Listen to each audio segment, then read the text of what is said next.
It is all in aid of an excellent charity, Tina, isn't it? Chris mentioned it briefly before, but just tell us a little bit about the charity that you are supporting this year and why. Yeah, this is a small local charity.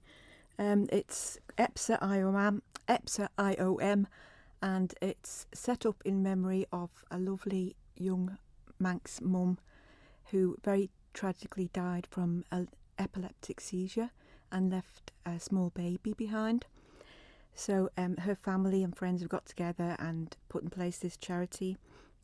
And what we're raising funds for is to help them to get a full-time nurse here on the Isle of Man dedicated to dealing with epileptic issues, seizures and psychogenic disorders. So there isn't one at the moment? No, there actually is. Surprising, isn't it? But there isn't one at the moment, and it's kind of mandatory in the UK and for hospitals and GPs, surgeries, etc. So apparently we don't have one, and that's what they are aiming to do. So that's what we are going to raise our funds for this year. So I hope everybody will please get behind us, come along, because it's a win-win situation this. You're going to have a cracking night, as you've just heard, with the likes of the Ballocks playing. And you'll also raise money for a really worthwhile cause here in the Isle of Man. And the tickets are only £10, and that's to see a lot of music, isn't it, Chris? Just let people know who is actually playing on the night then, apart from Ballocks that we've heard and Truman Falls as well.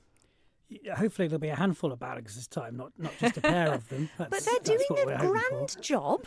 They are. Truman Falls, as you've mentioned, Muldoon, which is just... That's a coup. Absolutely. They amazing bunch of guys, brilliant musicians, don't play very often. And that's the wonderful thing that Chris Gray always finds because Chris Gray puts the bands together and reaches out to them. We always have way many more people than we want or actually need or can use, really. That's a thing. So that's a real support. So hopefully the Doon Army will be out on that night as well. And Chris Winchester with his band. I mean, Chris is brilliant as a solo acoustic guy, but put them together with his band as well. Superb stuff, isn't it? Awesome. Yeah. And then add into that Peter Dunn, who is just such a magnificent DJ of all types, but let him near Northern Soul and he'll rock the place afterwards. So it's going to be a great night. And that's the good thing about having it back in Douglas this year and in the venue it's at. We're going to have sort of more band-based and go on a bit longer. We've been at Peel Centenary for the last 3 years, which was just sensational. And the artists we've had, the music we've had has been stunning. But you're quite limited to not being able to have the band. So it's like, change it a little bit this year, bring it in Douglas, different crowd, hopefully get good support and raise a lot of money, which is one of the reasons why we're doing it. And just about every scrap of money goes to the charity as well. So, there's no cost taken out of it, nothing. It's literally what comes in goes back out again. So these lovely musicians, like the Ballocks beside us here, are doing this presumably then just simply for the charity. Yes, yeah. And can I just say there are so many bands on the Isle of Man that do a huge amount for charities. They don't take anything for themselves. They just get up there and play for the love of doing it. And because of them, there's so many charities and worthwhile causes on this island that have benefited hugely. So hats off to them. They do an absolutely amazing job.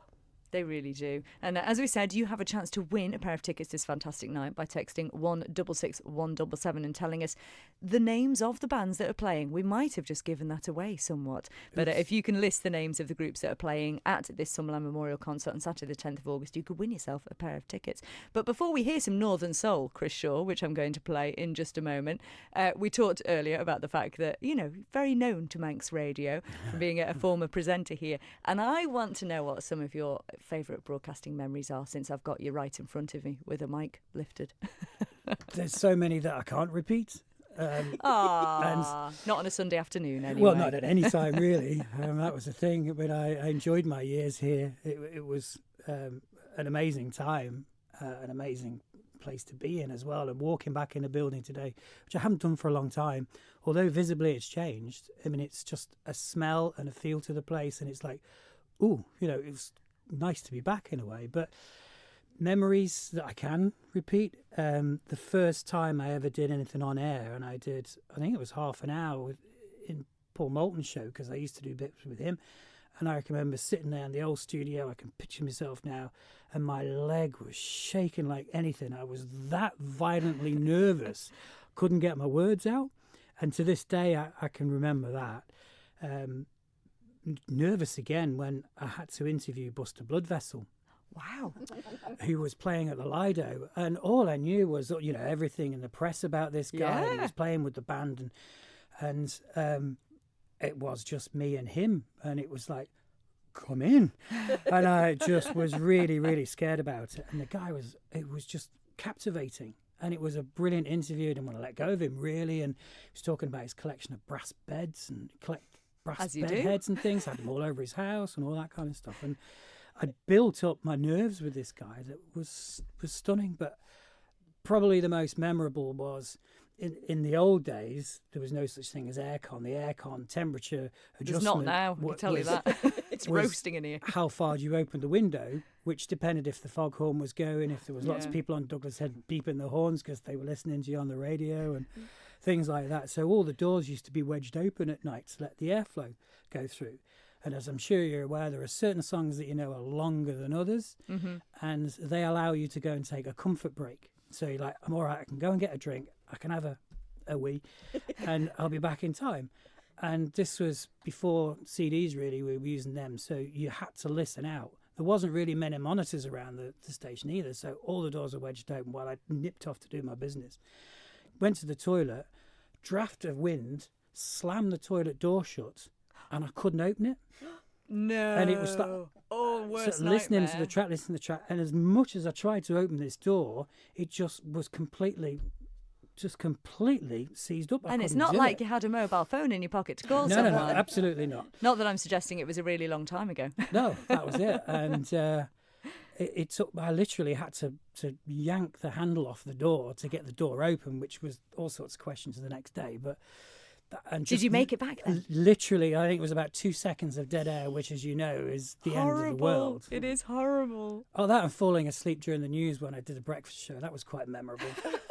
and Jim Franciere, who was on in the mornings then, who was a wonderful engineer who kept me on the straight and narrow a lot of the time, came rushing in as I kind of woke up and hit the button, But that was, oh, brilliant. Yeah, a lot of great people. Hit and Miss, which was a little program I used to do on Night Fever, where I used to play the new records of the week and get people up from hairdressers or bands or whatever. It's just, I had so much fun on Night Fever and the Love Line, which people still talk about now. Yeah, the Love Line, I remember Vic them both. Mansions and all those kind of things. See, because I grew up listening to Chris as well, and remember listening to both of those shows as well. And it's lovely having you back in here, Chris, and having you on the other side.